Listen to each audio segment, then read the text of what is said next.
और उसके फरिश्तों ने एक बार दरूद भेज दिया है, अब ऐ मोमिनो तुम भी दरूद पढ़ दो।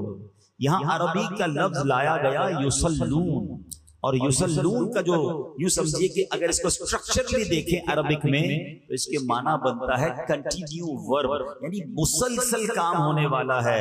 तो सुभान अल्लाह, इसका मतलब ये हुआ कि अल्लाह और उसके फरिश्ते जनाब रसूलुल्लाह पर मुसलसल दरूद भेज रहे हैं, ये काम जारी है। अच्छा, ये बात जरूर समझनी होगी कि अल्लाह का दरूद भेजना और है, फरिश्तों और इंसानों का दरूद भेजना और है।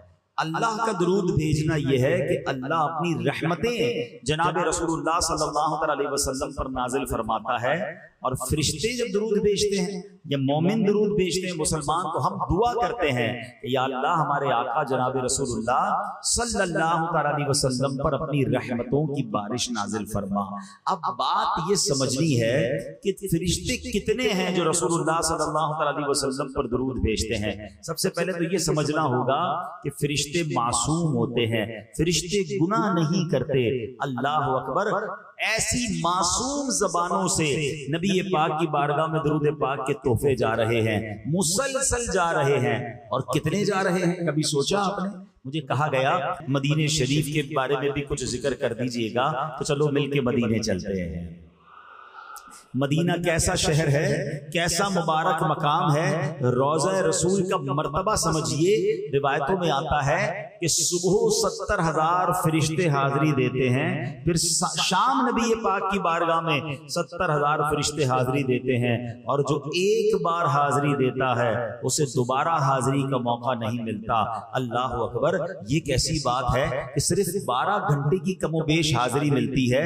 पहले तो दरबारे मुस्तफ़ा का मर्तबा समझिए कि जहां सुबह 70,000 आते हैं, शाम 70,000 फरिश्ते आते हैं और आका की बारगाह में सलाम पेश करने आते हैं। ये तो मर्तबाए दरबारे मुस्तफ़ा पता चल रहा है, मगर सवाल ये है कि फरिश्तों को इतनी मुख्तसर हाजिरी का मौका क्यों और दोबारा क्यों नहीं मिलता?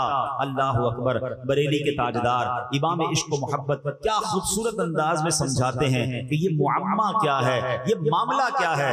आप कहते हैं 70,000 सुबह हैं, 70,000 शाम, यूं बंदगी ये जुल्फ रुख आठों पहर की है। वो कहते हैं कि सुबह 70,000 आते हैं, शाम 70,000 आते हैं, इनकी ड्यूटियां इसी तरह लगी हुई हैं, और कहते हैं जो एक बार आए दोबारा न आएंगे, क्यों?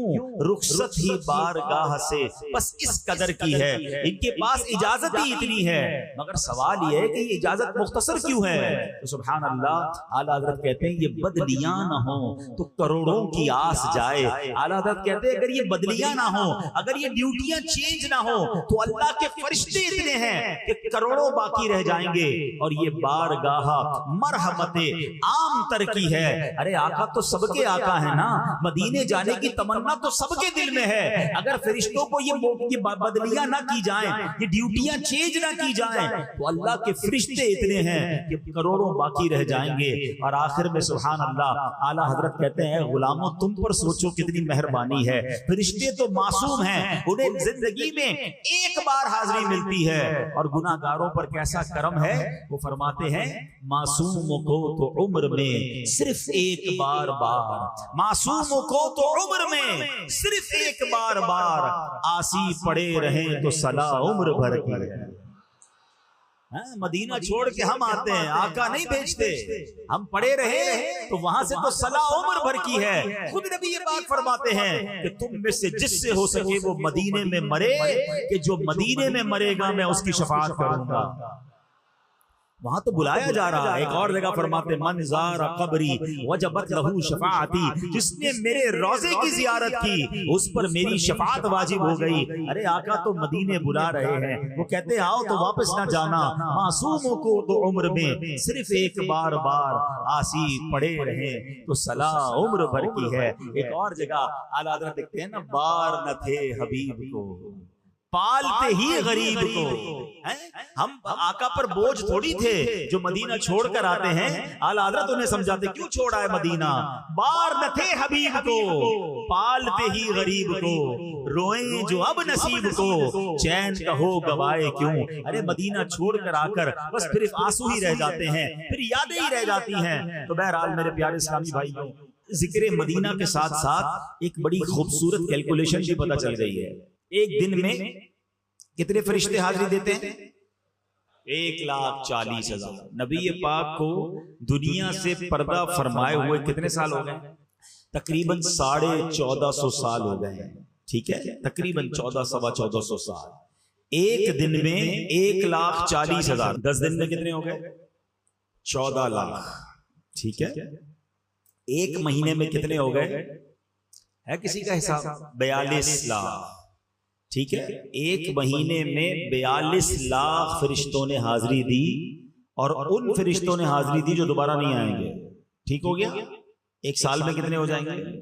10 साल में कितने हो जाएंगे? 100 साल में कितने हो जाएंगे? और 1400 साल में कितने हो जाएंगे? आपके कैलकुलेटर जवाब दे जाएंगे, आपका कंप्यूटर जवाब दे जाएगा। अच्छा, ये तो दे चुके हाजिरी, सिलसिला तो रोज जारी है ना। और ये हाजिरियां कब तक होंगी? सुबह क़यामत तक। इस कैलकुलेशन से, इस इश्क वाली कैलकुलेशन से एक बात समझने को ये मिल रही है, अल्लाह के फरिश्ते हैं कितने हैं? कुरान पाक में रब ने खुद फरमाया कि अल्लाह के लश्करों को अल्लाह के सिवा कोई और नहीं जानता, हम गिन भी नहीं सकते हैं। अब जरा सोचिए कितने फरिश्ते हैं, अनकाउंटेबल। इतनी तादाद, अरबों नहीं, खरबों नहीं, इससे भी ज्यादा। लेकिन इन तमाम फरिश्तों की ड्यूटी क्या है? इन्नल्लाह व मलाइकतहू युसल्लूना अला नबी। समझ रहे हो बात? इन सब फरिश्तों को एक काम पे लगाया हुआ है कि नबी ये पाक पर दुरूद पढ़ते रहना है, पढ़ते रहना है। अब सोचिए, मेरे आका को हमारे और आपके दुरूद की हाजत नहीं है। उनके दरबार में तो हर लम्हा, हर सेकंड, करोड़ों, अरबों, खरबों, वो भी फरिश्तों की ज़बान से दुरूद पहुंच रहे हैं। हमें तो मौका दिया गया है कि ए गुलामों, तुम भी दुरूद पढ़ लो, तुम्हारी भी बिगड़ी बना दी जाएगी, तुम्हारी भी झोली भर दी जाएगी। तो दुरूद की अहमियत समझिए। उलमा बैठे हैं, कुरान पाक में बहुत सारे अहकाम रब ने फरमाया, हुक्म दिया नमाज पढ़ो, ज़कात दो, रोजा रखो, हज करो, बहुत सारे अहकाम हैं। कहीं ये नहीं फरमाया कि मैं भी ये काम करता हूं, फरिश्ते भी करते हैं, ए ईमान वालों तुम भी शामिल हो जाओ। ये सिर्फ दुरूद पाक है जिसका ये मकाम है। अल्लाह करे कि बात समझ आ जाए और दुरूद पाक की अहमियत समझ आ जाए। अल्लाह मुझे और आपको कसरत से दुरूद पाक पढ़ने की तौफीक अता फरमाए। एक बार फिर बावाज़ बुलंद दुरूद पाक सल्लु अलल हबीब सल्लल्लाहु तआला अला मुहम्मद सल्लल्लाहु अलैहि वसल्लम। आज मैंने जो मौजू सोचा है, जो आज के लिहाज से मैंने, क्योंकि बात ही हजरत आदम की हुई है, हजरत हव्वा की हुई है, तो आइए चलते हैं उसी दौर में। और उस दौर में बहुत सारे वाकयात हुए।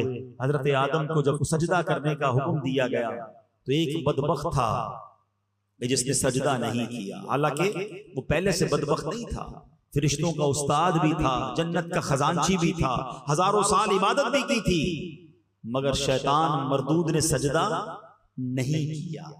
और ना करने की वजह क्या बनी?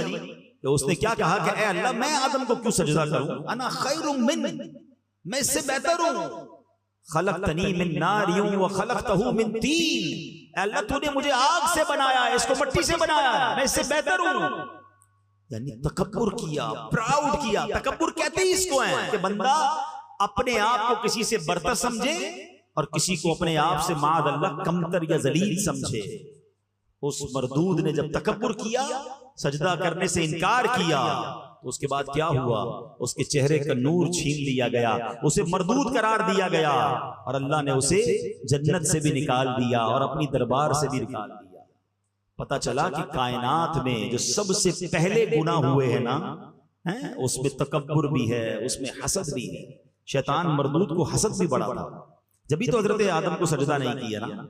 अब उस शैतान ने एक और गुनाह करवाया हजरत आदम की औलाद में, और ये गुनाह हुआ काबील और हाबील के दरमियान। हजरत आदम के हर बार, यानी बीबी हव्वा रज़ी अल्लाह तआला अन्हा के जब प्रेगनेंसी होती थी, हमल होता था, तो एक लड़का पैदा होता, एक लड़की पैदा होती। अल्लाह की शान देखें, अल्लाह ने इस नस्ल इंसानी को किस अपने हिकमत भरे अंदाज में चलाया कि हर हमल में एक लड़का पैदा होता, एक लड़की पैदा होती, और जब अगले हमल में एक और लड़का लड़की पैदा होती, तो उनका आपस में निकाह हो सकता था। यानी मिसाल के तौर पे एक बारी में जो लड़का और लड़की पैदा होते वो भाई बहन कहलाते थे, मगर अगली बारी में जो लड़का लड़की पैदा होते वो उनके भाई बहन नहीं, इस हवाले से नहीं होते थे क्योंकि उनका निकाह जायज था और ये उस जमाने की शरीयत में जायज था और इसलिए जरूरी था कि इसी से नस्ल इंसानी ने आगे बढ़ना था। अब अल्लाह की शान देखें कि हजरत आदम अलैहिस्सलाम के जो दो बेटे थे काबील और हाबील, उनके दरमियान मामला क्या हुआ कि हजरत आदम अलैहिस्सलाम ने जब काबील और हाबील, पहले काबील पैदा होता है, अच्छा काबील के साथ मामला यह था कि उसके साथ जो लड़की पैदा हुई उसका नाम जो था वो इकलीमा था, वो बड़ी खूबसूरत थी। हाबील के साथ जो लड़की पैदा हुई उसका नाम लीवजा था। अब जब दोनों बड़े हो गए तो उसी शरीयत के कानून के मुताबिक हजरत आदम अलैहिस्सलाम ने काबील से कहा कि तुम्हारा निकाह लीवजा से होगा और हाबील को कहा कि तुम्हारा निकाह इकलीमा से होगा। काबील कहता है नहीं, मेरा निकाह तो इकलीमा से होना चाहिए। हजरत आदम ने समझाया वो तुम्हारे साथ पैदा हुई है, वो तुम्हारी बहन है, तुम्हारा उससे निकाह नहीं हो सकता। वो कहता नहीं, ये तो आपका बनाया हुआ उसूल है ना, मैंने निकाह करना है तो इकलीमा से ही करना। अब हजरत आदम अलैहिस्सलाम ने कहा अच्छा ठीक है, ऐसा करो कि तुम दोनों भाई अपनी अपनी कुर्बानियां पेश करो, अल्लाह की बारगाह में कुर्बानी पेश करते हैं, जिसकी कुर्बानी कबूल हो जाएगी हम समझेंगे कि उसकी बात मान ली गई। अब क्या हुआ, उस जमाने में सदका या जो भी पेश किया जाता था सदका, वो कबूल कैसे होता था, कुर्बानी कैसे कबूल होती थी कि आसमान से आग आती थी और उस सदके को उसको आग लेकर चली जाती थी।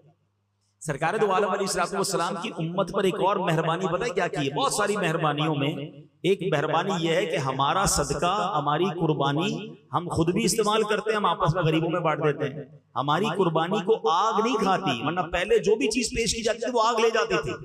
समझ रहे हैं बात को? हम आजकल क्या करते हैं, सदका गरीबों में बांट देते हैं, रिश्तेदारों में बांट देते हैं, कुर्बानी करते हैं, खुद भी खाते हैं, दूसरे लोग भी खाते हैं। ऐसा नहीं था पहले, ये भी इस उम्मत पर मेहरबानी की गई है। तो बहरहाल अब क्या हुआ कि दोनों ने अपनी अपनी कुर्बानी पेश की। काबील खेतीबाड़ी करता था और हाबील जो थे वो बकरियां चराते थे। तो काबील अनाज का एक ढेर उसने रख दिया पहाड़ के ऊपर और हाबील ने एक बकरी जो थी वो रख दी। अब ऐसा ही हुआ कि आग आई और आग आकर बकरी को जो है वो ले गई और काबील के गंदम को छोड़ दिया गया। इसका मतलब ये हुआ कि हाबील की कुर्बानी कबूल हो गई और हज़रत आदम ने यही फरमाया कि अब इकलीमा का हकदार ये है। अब ये फैसला तो आपने सुना दिया, मगर अब काबील जो भाई था उसके दिल में अपने भाई के लिए हसद पैदा हो गया कि ये वो लड़की है जिससे मुझे शादी करनी थी, इसको मिल गई। और बिल आखिर उस हसद की बिना पर काबील ने हाबील को कत्ल कर दिया। इस दुनिया में सबसे पहला अगर कत्ल हुआ है तो वो भाई ने अपने भाई का किया है। और वजह क्या बनी? हसद वजह बनी। हसद क्यों हुआ? एक औरत की वजह से हुआ। इस सब बातों को समझना है। एक बंदा जो है मरदूद हो गया तकब्बुर की वजह से, हसद की वजह से। दूसरा भाई ने भाई को कत्ल किया हसद की वजह से और औरत की वजह से। समझनी है ये बातें कि ये कितने पुराने गुनाह हैं, ये कितने बड़े फितने हैं जो आज भी मुसलमानों के दिलों में बस रहे हैं और मुसलमानों को इसकी परवाह नहीं है।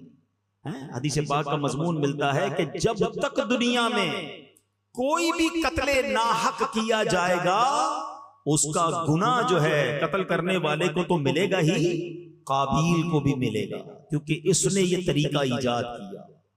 एक और बात सीखने को मिली कि जो गुनाह का तरीका इजाद करता है, गुनाह पर लोगों को लगा देता है, लोगों को कोई ऐसा रास्ता बताता है जिससे बंदा गुनाह करे, गुनाह करने वाले को तो वो गुनाह मिलता है जिसने ये रास्ता बताया, जिसने लोगों को लगाया। या गुनाह जारिया उसके लिए भी होता है। सीखिए इन बातों से। आजकल तो मजा आता है लोगों को, हैं खुद भी गुनाह करते हैं, दोस्तों को भी बताते तुम भी करो, फला चीज देख कर आया हूं, फला गलत जगह पर होकर आया हूं। अब तो सोशल मीडिया का जमाना है, खुद कोई गंदी चीज, कोई बुरी चीज देखी उसको फिर शेयर भी कर दिया, तुम भी देखो, ताकि सारे देखते रहे और उसे गुनाह मिलता रहे। कुछ गुनाह तो बड़े अजीब गुनाह है, गुनाह बेलज्जत कहिए उसको। अपने मोबाइल फोन में म्यूजिकल ट्यून रखेंगे, अजीब अजीब गाने। हम किसी बंदे को फोन करें, वो सुन भी नहीं रहा, हमें म्यूजिक सुना रहा है। अरे भाई तुम्हें अकल नहीं है कि हर बंदा कॉल करेगा, गुनाह तुम्हें भी मिलेगा, उसको भी बेचारे को सुनना पड़ रहा है। ऐसी बहुत सारी चीजें। अपनी गाड़ी के पीछे बेपर्दा औरत की तस्वीर लगा देंगे, खुद गाड़ी चला रहा है, पीछे जितने लोग हैं बेहुदा तस्वीर देखो, खुद भी गुनाह कमाओ, मुझे भी गुनाह पहुंचाओ। क्या हो गया हमें? पहले ही गुनाह हमारे थोड़े जो हम गुनाह जारिया वाले काम कर रहे हैं। इसके बरअक्स सुभान अल्लाह, जो नेकी के रास्ते पर किसी को लगा दे, हैं, किसी को नमाजी बना दे, किसी को दुरूद पढ़ने वाला बना दे, किसी को सच्चे रास्ते पर लगा दे, सुभान अल्लाह, जो अमल करेगा उसको तो सवाब मिलेगा, और जिसने इस काम पर लगाया है उन सबका सवाब भी उसे मिलता रहेगा। मुबारक हो दावत इस्लामी वालों को, मुबारक हो इन उलमाए किराम को, मुबारक हो मस्जिद के खतीब व इमाम साहिबान को जो बयानात करते हैं, जो दर्स देते हैं। कितनी बड़ी नेकी है, कोई एक बयान में नमाजी बन जाए, कोई एक बयान में गुनाह को छोड़ दे, कोई एक बयान सुने जिक्र अस्कार करने वाला, दुरूद पढ़ने वाला बन जाए, कोई हराम रोजी छोड़ दे, कोई माँ बाप को सताना छोड़ दे। आपने तो उससे ये काम करवा दिया, इंशाअल्लाह वो जब तक नेकी करता रहेगा उसको तो सवाब मिलेगा, जिसने ये काम बताया सिखाया था इंशाअल्लाह उसे भी सवाब मिलता रहेगा। एक बुजुर्ग के बारे में आता है, वो कहते हैं लोगों को मुझे रोजाना 25 नमाजों का सवाब मिलता है। लोगों ने कहा हजरत हम तो 5 नमाजें पढ़ते हैं, हमें 5 नमाजों का सवाब मिलता है, आपको 25 का कैसे मिलता है? फरमाया 5 अपनी नमाजें पढ़ता हूँ, 4 गैर नमाजियों को नमाजी बना दिया है, वो नमाज पढ़ते हैं, उनका सवाब भी मुझे मिलता है। कितना प्यारा कारोबार है, कैसी जबरदस्त ये नेकी है। अल्लाह करे ये बात समझ आ जाए। दावत इस्लामी वाले आपको बार बार कहते हैं ना, मदनी काफिलों में सफर किया करें, हमारे साथ चलें इज्तिमा के अंदर, ये बहुत अच्छी नेकी है। जाया करें इनके साथ मदनी काफिलों में। कभी आप किसी को नमाज की दावत देंगे, किसी को फजर के लिए उठाएंगे, किसी को इंशाल्लाह इज्तिमा में लाएंगे, हमें नहीं पता, हम किसी को लेकर आ रहे हैं, और वो जनाब गुनाहों को छोड़ दे, नेकियों पर अमल करने वाला बन जाए, आपके सवाब का मीटर जारी हो जाएगा। तो चले आज ये नियत कर लें कि जिंदगी भर इंशाअल्लाह गुनाहे जारिया वाले काम से अपने आप को बचाएंगे इंशाअल्लाह, और कोशिश करेंगे कि सदका जारिया वाले कामों में हिस्सा मिलाएंगे इंशाअल्लाह। तो अब क्या हुआ, काबिल ने हाबिल को कत्ल तो कर दिया, मगर जिसको पता नहीं था लाश को करना क्या है, उस वक्त तक तो मरा ही नहीं था ना। अब तो हमें पता है कि मरने के बाद दफनाया जाता है, उस वक्त तक तो दुनिया में कोई मरा ही नहीं था। अब उसने क्या किया, अपने भाई की लाश कांधे पर उठाकर कई दिनों तक घूमता रहा, करूं क्या इस लाश का। तो फिर अल्लाह की शान देखें, कुरान पाक में ये वाकया मौजूद है कि अल्लाह करीम ने 2 कव्वे भेजे, उनकी आपस में लड़ाई हुई और एक कव्वे ने दूसरे कव्वे को मार दिया। जब वो मर गया तो पंजे से जमीन खोदकर उस कव्वे ने दूसरे कव्वे को जमीन में दबा दिया। तो काबिल को पता चला कि अच्छा लाश को दफनाया जाता है। अब उसने अपने भाई को दफनाया, मगर उसके चेहरे का नूर छिन गया, वो बड़ी अजीब व गरीब आफत में मुब्तला हुआ और आखिरकार वो भी दुनिया से चला गया। तो ऐ मेरे प्यारे इस्लामी भाइयों, जो बात मैं समझाना चाहता हूँ, जो मैसेज मैं आज देना चाहता हूँ कि इन 2 बड़ी बुराइयों से अपने आप को हमेशा बचाइएगा। एक है तकब्बुर और एक है हसद। ये इतनी खतरनाक बीमारियां हैं जो इंसान को बर्बाद कर देती हैं। तकब्बुर करने वालों के बारे में आता है, बचपन से एक हदीस आपने भी सुनी है, मैंने भी सुनी है। हदीस पाक का मजमून है कि जिसके दिल में राई के दाने के बराबर तकब्बुर होगा वो जन्नत में नहीं जाएगा। राई का दाना कितना होता है? इतना सा दाना होता है, जैसे सौंफ नहीं होती, इतना। मुझे बताओ, इतने दाने के मुताबिक तकब्बुर होगा वो जन्नत में नहीं जाएगा। जिसका पूरा दिल ही तकब्बुर से भरा होगा उसका क्या हाल होगा? शैतान ने एक ही बार तकब्बुर किया ना, कहा मैं इससे बेहतर हूं, अना खैरुम मिन। और जो रोज तकब्बुर करता है, उसने एक बार तकब्बुर किया वो बर्बाद हो गया, और जो रोज तकब्बुर कर रहा है उसका क्या हाल होगा? तो प्लीज अपने आप को इससे दूर रखिए। और तकब्बुर क्या है? किसी को अपने से कमतर समझना। अच्छा, बाज़ औक़ात जब भी तकब्बुर की बात होती है ना, तो ज़हन में बात ये आती है तकब्बुर तो पैसे वाले करते हैं, हम तो गरीब लोग हैं। नहीं, ये भी शैतान का वार है, हमें इल्म नहीं सीखने देता। तकब्बुर यकीनन मालदार लोग भी करते हैं, मगर उलमा ने तकब्बुर के 8 असबाब लिखे हैं। हाँ, उसमें सबसे पहला सबब पता है क्या है? वो है इल्म। हाँ, इल्म भी तकब्बुर लाता है। क्यों? जब बंदा आलिम बन जाए या बहुत सारी नॉलेज आ जाए, वो दूसरों को हकीर समझने लगता है। मेरे पास तो इतना कुछ है, इसको तो आता ही कुछ नहीं है। तो यही तो तकब्बुर है ना, कि इसको कुछ नहीं आता, मुझे सब आता है। रिवायतों में आता है मन क़ाला अना आलिमुन फहुवा जाहिलुन, जो अपने आप को कहे कि मैं आलिम हूं, फरमाया वो जाहिल है। इल्म सीखना है, मगर तकब्बुर नहीं आना चाहिए। दूसरा रीजन उलमा ने लिखा इबादत। इबादत भी तकब्बुर लाती है। हाँ, अब कोई 5 वक्त का नमाजी है, तहज्जुद गुजार है, बहुत अच्छी बात है, लेकिन अगर वो दूसरों को समझ रहा है कि देखो यार ये तो कुछ पढ़ते ही नहीं, मैं 5 टाइम की नमाज पढ़ता हूँ, ये तो सिर्फ जुम्मे की नमाज पढ़ता है, इसको तो आता जाता कुछ नहीं, तो कहीं ऐसा ना हो कि आपकी सारी इबादत बर्बाद कर दी जाए। ये बात याद रखिए। वो एक वाकया है ना कि एक बुजुर्ग अपने बेटे के साथ कहीं सफर पर जा रहे थे, रात हुई, तहज्जुद का वक्त हुआ, बाप बेटे ने उठकर तहज्जुद पढ़ी, सारे काफले वाले सो रहे थे, सिर्फ बाप बेटे उठे तहज्जुद पढ़ने के लिए। तो बेटा वाले साहब से कहता है, अब्बा जान ये कैसे लोग हैं, सारे सो रहे हैं, कोई नहीं उठा तहज्जुद पढ़ने के लिए। तो बेटा वाले साहब कहते हैं, बेटा तू भी सोया रहता तो ही ठीक था। बात बड़ी पते की है। तहज्जुद पढ़कर अगर दूसरों को हकीर जानना है तो बेहतर था तू भी ना पढ़ता तहज्जुद। इबादत जरूर करनी है मगर किसी को हकीर नहीं जानना। फिर मालदार पैसे होते तो गरीब से तकब्बुर कर रहे होते हैं। खूबसूरती भी तकब्बुर लाती है। बंदा कहता है मैं खूबसूरत, इसका रंग सांवला, ताकत तकब्बुर लाती है। मेरी बॉडी इतनी मजबूत, मेरी इतनी ताकत, ये बेचारा कमजोर, ये मेरे सामने क्या करेगा। इक्तदार तकब्बुर लाता है। किसी को सीट मिल जाए वो समझता है बाकी की हैसियत ही कोई नहीं, मसल के रख दूंगा। ये इक्तदार पर, दौलत पर, खूबसूरती पर, ताकत पर तकब्बुर करने वालों कभी इतराना नहीं। रब जब चाहे ये सब वापस ले सकता। हमने बड़े बड़े खूबसूरती वालों को ऐसी ऐसी बीमारियों में पड़ते देखा कि चेहरा देखने के काबिल नहीं रहा। बड़े बड़े ताकतवर पहलवानों को बिस्तर पर पड़ते देखा कि अपने पैरों पे खड़े नहीं हो सकते। बड़े बड़े मालदारों को रातों रात कंगाल होते देखा है। बुजुर्गों से पूछो ये जिनकी जिंदगी गुजरी, उन्होंने देखे होंगे ऐसे कि ज़कात देने वाला दिनों के अंदर ज़कात लेने वाला बन जाता। कभी भी इतराना नहीं है। हाँ, व तो इज़्ज़ु मन तशा व तो ज़िल्लु मन तशा बियदिकल खैर। जब भी अल्लाह ने कोई नेमत देना, अल्लाह सर झुका रहे, आजिज़ी, अल्लाह तेरी मेहरबानी, मुझ जैसे गुनाहगार को तूने माल दे दिया है, मैं मुझ जैसे खताकार को इतनी अच्छी शक्ल दी, मुझ जैसे खताकार को इतना बड़ा नाम शोहरत दे दी। तकब्बुर नहीं कि दाना खाक में मिलकर गुले गुलजार होता। इतराने वाला, घमंड करने वाला बर्बादी होता है। अल्लाह करे ये बात समझ आ जाए कि तकब्बुर इस कायनात में होने वाले सबसे अव्वलीन गुनाहों में से गुनाह, और इसका नतीजा बर्बादी है। रिवायतों में आता है तकब्बुर करने वाले को कयामत की दिन चूटियों की शक्ल में लाया जाएगा और लोग उनके ऊपर से चलते हुए गुजर रहे होंगे। ये जो बड़े बड़े तकब्बुर करते हैं ना, गरीब आदमी को करीब नहीं आने देते हैं, कभी भी ना कीजिएगा ऐसे। बल्कि मशवरा दूंगा कि जिसको कोई मुंह ना लगाए, जिसको कोई करीब ना बिठाए, आप उसको अपने करीब बिठाया करें, प्यार दिया करें। इंशाअल्लाह उसकी दुआ लग गई तो तुम्हारा बेड़ा पार हो जाए। हाँ, अब्बास औकात मस्जिद के खादिम से कोई हाथ नहीं मिलाता।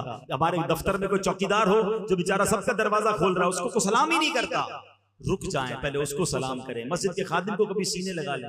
सच्ची बताऊं, कभी कभी तो ऐसे लोग रो पड़ते हैं क्योंकि उनको कितना अरसा हुआ किसी ने तबीयत भी नहीं पूछी होती है, सीने भी कोई नहीं लगाता है उन्हें। कभी कभी आपने देखा होगा नमाजियों में कोई ऐसा बंदा होता है जिसके बेचारे के हाथ पैर ठीक नहीं होते, माजूर नहीं होते, जिस तरह कभी कभी राल भी टपक रही होती है, हाथ पैर भी टेढ़े होते हैं, वो चल भी सही नहीं पा रहे होते। मस्जिद में हाथ भी कोई नहीं मिलाता, अगर इससे हाथ मिलाऊंगा तो मेरा हाथ गंदा हो जाएगा। नहीं नहीं नहीं, ये लॉटरी है बंदा, मैं सही बता रहा हूं। जाकर इसको सीने लगा लो, इससे दुआएं ले लो, क्योंकि शायद कई महीनों से किसी ने इसको सलाम नहीं किया होगा। ये रो पड़ेगा तुम्हारे सामने, लेकिन क्या पता है इसके दिल से ऐसी दुआ निकलेगी कि तुम्हारे कितने बिगड़े काम संवर जाए। नबी ये पाक अपने गुलामों के घर जाते थे, प्यारे आका गुलामों को साथ बिठा के खाना खिलाते, अपनी सवारी पर अपने गुलामों को बिठाते थे। हम कहते हैं मेरा मुलाजिम मेरे साथ बैठकर खाना खाएगा, मेरी आपकी औकात क्या है? अगर आज जो दिया है वो रब ने दिया है, कभी इतराना नहीं। इंशाअल्लाह आप आजिज़ी करके देखें, अल्लाह आपकी इज्जतों में और इजाफा फरमाएगा। और जो दूसरा गुनाह है हसद, अल्लाह अकबर, ये तो ऐसा दिलों में बस गया, भाई को भाई से, बहन को बहन से, दोस्त को दोस्त से हसद हो गया। कहता कोई नहीं है मगर दिल में पाल के बैठे हैं। हसद क्या है? What is the definition of jealousy? जरा ये भी समझ लो। हसद कहते हैं कि बंदा किसी की नेमत देखकर ये तमन्ना करे कि ये नेमत इससे छिन जाए और मुझे मिल जाए, और अगर मुझे ना मिले तो कम से कम इसकी तो बर्बाद हो जाए। अब आप सोचिए उसका दिल कितना गंदा है कि किसी अपने मुसलमान भाई की नेमत देखकर इसे तकलीफ हो रही है। अच्छा, इसमें पता है ये कितना बड़ा गुनाह है। हदीस पाक में आया कि हसद वो बीमारी, हदीस का मजमून है, जो ईमान को मूंडने वाली बीमारी है। हसद ईमान को ऐसे बर्बाद करता है जैसे सिरका जो है वो शहद को बर्बाद करता है। सिरके को शहद में डाले शहद खराब हो जाए, फरमाया ईमान ऐसे खराब हो जाएगा जिसके दिल में हसद होगा। अल्लाह अकबर। फरमाया हसद नेकियों को ऐसे खा जाता है जैसे आग लकड़ियों को खा जाती है। सर्दियों में लकड़ियां जलाते हो ना, क्या होता है थोड़ी देर के बाद लकड़ियां खत्म, खाक, फरमाया नेकियां ऐसे जलकर खत्म हो जाती हैं। कितनी बड़ी बेवकूफी है कि मैं रोजे भी रखूं, नमाज भी पढ़ूं, तिलावत भी करूं और उसके बाद हसद करके अपनी नेकियों को खुद ही आग लगा दूं। और आज यही हो रहा है। अब आप कहेंगे नहीं जनाब मौलाना साहब आप बात तो सही कर रहे हैं मगर मैं तो हसद नहीं करता। चले आखिर में बयान के आखिर में छोटा सा टेस्ट ले लेता हूं। मेडिकल टेस्ट करवाते हैं ना, ब्लड टेस्ट करवाते हैं। आज मैं आपका एक छोटा सा रूहानी टेस्ट के लिए ले लेता हूं, अपना भी और आपका भी। चेक कीजिए। पहले तो ये याद रखिए हसद होता किससे है। हसद कभी भी उस बंदे से नहीं होता है जिसको आप जानते नहीं है। ऐसा नहीं होगा कि मलीर में रहने वाले को ब्राजील में रहने वाले से हसद हो जाए जिसको जानते ही नहीं है। हसद नॉर्मली आपके रिश्तेदार में से आपको होगा, आपके दोस्तों में से आपको हसद हो जाएगा, या आप जैसा काम करने वालों से हसद हो जाएगा। इतना मरदूद है शैतान है कि आम मुसलमानों को तो हसद करवाता ही करवाता है, नेक लोगों को भी हसद करवा देता है।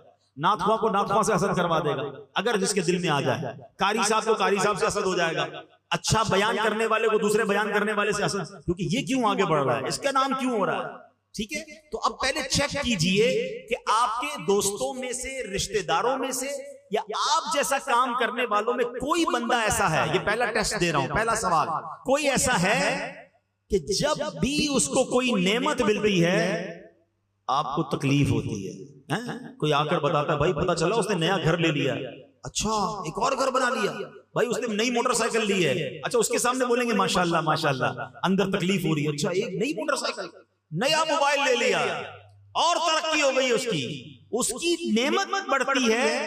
और अगर आपको तकलीफ होती है तो इसका मतलब आपके दिल में कहीं हसद तो नहीं आ गया। पहला टेस्ट।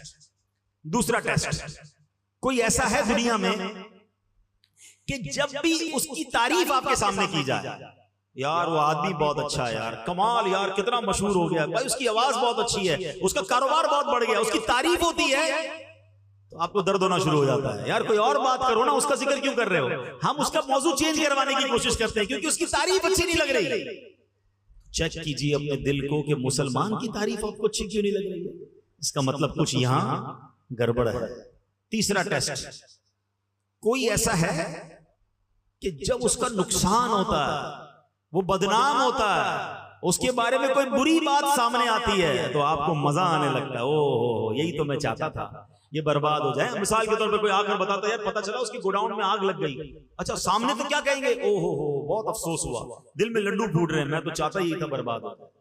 सोचे इतना गंदा हो गया मेरा दिल कि किसी मुसलमान के नुकसान पे खुश हो रहा है, किसी मुसलमान की नेमत पर मुझे तकलीफ हो रही है। क्या होता है, साथ रहते हैं तो दोस्त कह रहे हैं यार भाईजान नया घर लिया है, जरा घर में नया फर्नीचर भी लगाया, आइए ना घर दिखाता हूं, खुशी खुशी जाएंगे, बिरयानी भी खा कर आएंगे, और बाहर निकल कर कहेंगे 2 नंबर के पैसों से घर बनाया। अरे अभी तो खाना खा गया उसका। अच्छा कोई कहे यार नई मोटरसाइकिल ली है, नई गाड़ी, भाई मिठाई तो खिलाओ, आइसक्रीम तो खिलाओ, आइसक्रीम भी खा लेंगे, बोले सूद के पैसों से गाड़ी ली है। यानी उसकी नेमत हो रही है और तुम्हें तकलीफ हो रही है, क्यों? किसी की नौकरी बढ़ जाए, किसी को वीजा लग जाए, कोई हज पे जाने वालों से हसद कर रहे होते हैं, हालांकि हज तो है ही बुलावे का, उसको अल्लाह ने बुलाया, तकलीफ तुम्हें क्यों हो रही है? जनाब इतने उल्टे काम करता है और देखो हज पे जा रहा है, पता नहीं किधर से पैसे जमा किए, वो जाने, उसका रब जाने, तुम कौन होते हो? हसद तो पता है खतरनाक गुनाह क्यों कहा गया, कबीरा गुनाह क्यों कहा गया? ये एक्चुअली अल्लाह पर एतराज है, अल्लाह की तकसीम पर एतराज है। हाँ मुझे बताइए इज्जत देने वाला कौन है? जोर से कहेंगे इज्जत देने वाला कौन है? शोहरत देने वाला कौन है? दौलत देने वाला कौन है? खूबसूरत बनाने वाला कौन है?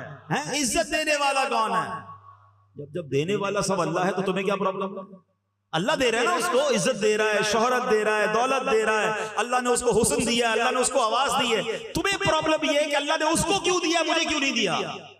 ये बंदे पर नहीं, ये अल्लाह पर एतराज है। ये इतना बड़ा कबीरा गुनाह है, कभी ना करना, कभी ना करना। हाँ पता क्या करना चाहिए, इसका इलाज क्या बताया उलमा ने कि आपको अगर किसी की किसी बात से हसद है ना, आपको बुरा लग रहा है, आप दुआ करें अल्लाह इसमें और इजाफा कर दे। है बड़ा मुश्किल मुझे तो उसका चेहरा ही अच्छा नहीं लगता, मैं उसके लिए दुआ करूं। हाँ एंटीबायोटिक है, इलाज इंजेक्शन में दर्द होता है ना, लेकिन इलाज यही है क्योंकि तकब्बुर, हसद मुझे हो गया, उसको तो है नहीं। ये इतनी बुरी बीमारी है प्यारे इस्लामी भाइयों, हसद कहते हैं जेलसी को, जलन को।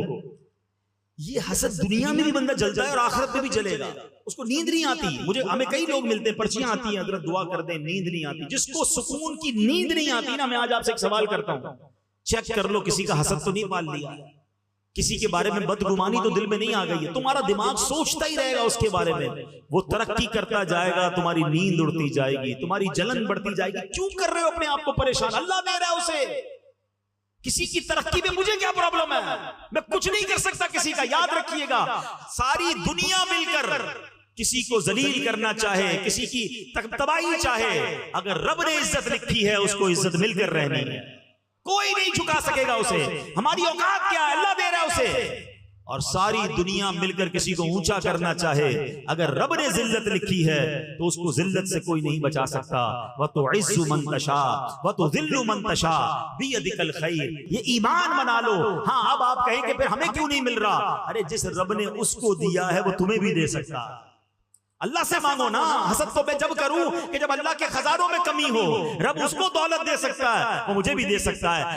रब इसको शोहरत दे सकता है, वो मुझे भी दे सकता है। रब इसको इज्जत दे रहा है, वो मुझे भी दे सकता है। हम क्यों इसकी छीनने की तमन्ना कर रहे हैं? अरे उससे मांगो जिसने इसको दी है, वो तुम्हें भी अता फरमा देगा।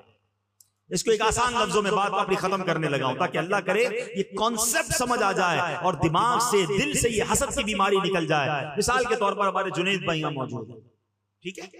जुनैद भाई को मैं 50,000 रुपए दूं, हजार के नोट, 50,000 की गड्डी। जुनैद भाई ये पैसे लें और यहां से बांटना शुरू करें, सबको 1,000 रुपए दे। क्या होगा पता है?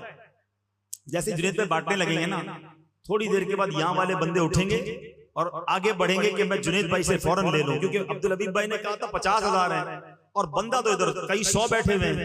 ये 50 के बाद तो नोट खत्म हो जाएंगे। जुनैद भाई बांटेंगे और हमारी बारी नहीं आएगी, तो कुछ लोग आगे बढ़ेंगे और जुनैद भाई के हाथ से छीनने की कोशिश करेंगे कि 50,000 खत्म होने से पहले हमें भी मिल जाए। ऐसा ही है ना, क्योंकि हमें ये खौफ होगा कि इनके पास तो है 50,000। सुभान अल्लाह। अब बात जरा समझ लो, जुनैद भाई के पास 50,000 थे जो खत्म हो जाएंगे, इसलिए इधर वालों को टेंशन होना समझ आता है। मेरे रब के खजाने ना खत्म होने वाले हैं, उसके करम के खजाने खत्म होने वाले नहीं है। वो अगर किसी को बांट रहा है तो तुम्हें क्या टेंशन है? उस रब से कहो ना, या अल्लाह इसको और दे दे और मुझ गुनाहगार पर भी करम फरमा दे, मुझे भी दे दे। हसद क्यों करूं मैं? अल्लाह के खजाने भरे हुए हैं। हम हसद करके अपने ही नुकसान कर रहे हैं, अल्लाह को और नाराज भी कर रहे हैं। हसद करने वाले को नहीं मिलता, सबका भला सोचने वाले का भी भला हो जाता है। एक जुमला आज याद कर जाओ, इंशाअल्लाह जिंदगी पुरसुकून हो जाएगी। बुजुर्गाने दीन से सुना था, सबका भला सबकी खैर, सबके भले में अपनी खैर। मिलके दोहरा लो, सबका भला सबकी खैर, सबके भले में अपनी खैर। भला सोचो। आपको कोई आकर कहे ना, अरे भाई उसने नया घर बनाया, अल्लाह इसको और दे। कोई कहे यार उसकी इज्जत बहुत बढ़ गई, हमारे मलीर में रहता था, मोहल्ले में कोई नहीं जानता था, आज सारी दुनिया में लोग उसको जानते हैं। या अल्लाह इसकी इज्जत में और इजाफा कर, ए अल्लाह इसकी दौलत में और इजाफा। सबका भला सोचो यार, हसद क्यों करना है? और अल्लाह से मांगो, अल्लाह मुझे भी दे दे। जब आपका दिल साफ हो जाएगा ना, तो सुभान अल्लाह, ये दिल अल्लाह की रहमत से नूर अला नूर हो जाएगा। अल्लाह करे आज के इस बयान में इन 2 बलाओं से हम बचने में कामयाब हो जाएं। तकब्बुर को कभी करीब मत आने देना, आजिज़ी का पैकर बनना। मेरे आका तो वो हैं, सरे अर्श पर है तेरी गुजर, दिले फर्श पर है तेरी नजर, मलकूत व मुल्क में कोई शय नहीं वो जो तुझ पे आया नहीं। इतना बड़ा मर्तबा है कि जब आप जन्नत में जाते हैं तो जन्नत सजाई जाती है, आपको मेहमान बनाया जाता है। हजरत जिब्रील अमीन आकर आपके कदमों को बोसा देकर आपको बुराक की सवारी पर बिठाकर मेराज को ले जाते हैं। ये मर्तबा है जनाब रसूलुल्लाह का। मगर सुभान अल्लाह, आजिज़ी का आलम यह है कि कभी जौ की मोटी रोटी तो कभी खजूर पानी, तेरा ऐसा सादा खाना मदनी मदीने वाले है, चटाई का बिछौना कभी खाक कहीं पे सोना, कभी हाथ का सिरहाना मदनी मदीने वाले। तेरी सादगी पे लाखों, तेरी आजिज़ी पे लाखों, हो सलाम आजिज़ाना मदनी मदीने वाले। इतना बड़ा मर्तबा होकर अपने गुलामों के साथ बैठकर खाना खाते, उनको अपनी सवारी पर सवार करते। मैं और आप तो उनके जूते मुबारक की, नालैन मुबारक की लगे हुए खाक के जर्रे के बराबर भी नहीं हैं। हम किस लिए इतराते हैं? हम किस बात पर घमंड करते हैं? अल्लाह नबी पाक की आजिज़ी का सदका हम सबको नसीब फरमा दे। और फिर हसद को करीब नहीं आने देना। आप पुरसुकून हो जाओगे। आप किसी का हसद करके बिगाड़ नहीं सकते, याद रखिएगा। जिससे हसद है ना आपको, उसका कुछ नहीं जाता, जाता हमारा ही है, बेड़ा गर्क हमारा ही हो रहा है, टेंशन में हम ही है। तो क्यों बांटू भाई ये बीमारी? नेकी अलग बर्बाद हो रही है, जिंदगी अलग बेसुकून हो रही है। तो पॉजिटिव सोचें, अच्छा सोचें। आखिर में हसद का इलाज बता देता हूं। तकब्बुर और हसद दोनों का इलाज ले जाओ। बीमारी है ना, बीमारी का इलाज भी तो होना चाहिए। सबसे अच्छा इलाज ये है कि बंदा दुआ करे। हाँ, दुआ सिलाहुल मोमिन, दुआ मोमिन का हथियार है। अल्लाह से दुआ करे, या अल्लाह मेरे दिल को तकब्बुर से, हसद से पाक फरमा। ये बार बार दुआ किया करें। और भी दिल की बीमारियां हैं, उजुब है, खुद पसंदी है, रियाकारी है, ये अजीब अजीब बीमारियां। एक बयान में मैं बहुत सारी चीजों को बयान नहीं कर सकता, मगर अल्लाह से पहले तो दुआ करें कि अल्लाह दिल साफ कर दे। इस दिल को अगर मदीना बनाना है ना, एक तरफ तो दुआ करते हो सीना बने मदीना, और सीने में तकब्बुर भी पाला हुआ है, इसी में इसमें जनाब गुरूर भी है, हसद भी, और कहते हैं दिल में बसे मदीना। कैसे दिल में मदीना आएगा? कैसे इश्क़ रसूल आएगा? पहले गंदगी साफ करो, फिर देखो मदीने वाले कैसे करम फरमाते हैं इंशाअल्लाह। एक तो पहला इलाज क्या हो गया? दुआ। दूसरा हसद का इलाज है कि जिस बंदे से हसद हुआ है पहले तो चेक कर लो, उसको बताना नहीं। हाँ, उसको बताना नहीं है, पता चल जाएगा आपको कि मुझे किससे प्रॉब्लम है, पता चल जाए ना, आप उसके लिए दुआ करना शुरू कर दो। ये थोड़ा सा मुश्किल है, आपको तकलीफ होगी शुरू में। अच्छा, जिस चीज से हसद है ना, उसी चीज की दुआ करें। कि आपको इसकी दौलत से तकलीफ होती है, या अल्लाह इसके माल में और बरकत दे दे। किसी की शोहरत से तकलीफ है, अल्लाह इसकी शोहरत में और इजाफा कर दे। किसी के हुस्न से तकलीफ है, या अल्लाह इसके हुस्न में और बरकत दे दे। तो आप कहेंगे यार कैसी बात कर रहे हो मौलाना साहब, बंदा ही अच्छा नहीं लगता, कैसे दुआ करूंगा? हाँ, दुआ करोगे तो तकलीफ होगी, मगर एक वक्त आएगा कि आपका दिल जब साफ हो जाएगा ना, कोई आकर कहेगा यार उसकी दौलत में और इजाफा हो गया। आप कहेंगे मैं भी तो दुआ करता हूँ, इजाफा तो होना ही था, है ना, दिल साफ हो जाएगा। तीसरा, हदीस पाक में आता है तोहफा दो मोहब्बत बढ़ेगी। जिससे हसद हो गया ना, है, उसके पास जाकर अच्छे तरीके से मुलाकात करके उसको कोई तोहफा पेश करें, इत्र दे दें, सूट दे दें, जो भी आप बेहतर समझते हैं। ये भी मुश्किल है, बंदे का चेहरा अच्छा नहीं लग रहा, उसको तोहफा दूं, उसको प्रॉब्लम नहीं, प्रॉब्लम मेरे दिल में, मुझे बीमारी दूर करनी है, तो जाके तोहफा दो ताकि हसद दूर हो जाए। हाँ, मगर एक गलती मत करना कि जाकर कहना भाई गया था बयान सुनने, उन्होंने बताया जिससे हसद हो जाए उसको तोहफा दो, इसलिए तुमसे हसद हो गया था तो तोहफा लेकर, और गड़बड़ हो जाएगी। उसको बताना नहीं है, बगैर बताए तोहफा दें ताकि मोहब्बत हो, दिल मिल जाए और मेरा दिल साफ हो जाए। अल्हम्दुलिल्लाह, दावत इस्लामी के प्यारे माहौल में ऐसी प्यारी बातें सिखाई जाती हैं। हमें जिस्मानी अमराज के साथ साथ जो बातनी अमराज हैं उसका इल्म और उससे बचने का भी दर्स दिया जाता है। दावत इस्लामी के मदनी माहौल से वाबस्ता हों, इज्तिमात में आते रहें, मदनी काफिलों में सफर करें, तो इंशाअल्लाह ये दिल भी साफ होने लग जाएगा। अल्लाह पाक हमें दिल की बैरूनी बीमारियों से भी और अंदरूनी बीमारियों से भी शिफा अता फरमाए, और हमारे सीने को जनाब रसूलुल्लाह सल्लल्लाहु अलैहि वसल्लम के इश्क का मदीना बना दे। रहे उनके जलवे, बसे उनके जलवे। क्या खूबसूरत इल्तिजा है। मौलाना हसन रज़ा खान साहब कहते हैं, रहे उनके जलवे, बसे उनके जलवे, मेरा दिल बने यादगारे मदीना, मेरी खाक या रब न बर्बाद जाए, पसे मर्ग कर दे गुबारे मदीना। आमीन बिजाहि नबी अमीन सल्लल्लाहु तआला अलैहि वसल्लम। सल्लू अलल हबीब। अल्हम्दुलिल्लाहि रब्बिल आलमीन वस्सलातु वस्सलामु अला खातिमिन नबिय्यीन। या अरहमर राहिमीन या अरहमर राहिमीन या अरहमर राहिमीन। या रब्बना या रब्बना या रब्बना या रब्बना या रब्बना या अल्लाह या रहमान या रहीम। अल्लाहुम्मा रब्बना आतिना फिद दुनिया हसनतन व फिल आखिरति हसनतन व क़िना अज़ाबन नार व क़िना अज़ाबल क़ब्रि व क़िना अज़ाबल हश्रि व क़िना हिसाबल मीज़ान। ए रब्बे करीम, हम सब का जमा होना अपनी बारगाह में कबूल फरमा। ए अल्लाह, हम सब की तमाम सगीरा कबीरा गुनाहों को माफ़ फरमा। हमारी, हमारे वालिदैन की, नबी पाक अलैहिस्सलातु वस्सलाम की सारी उम्मत की बख्शिश फरमा।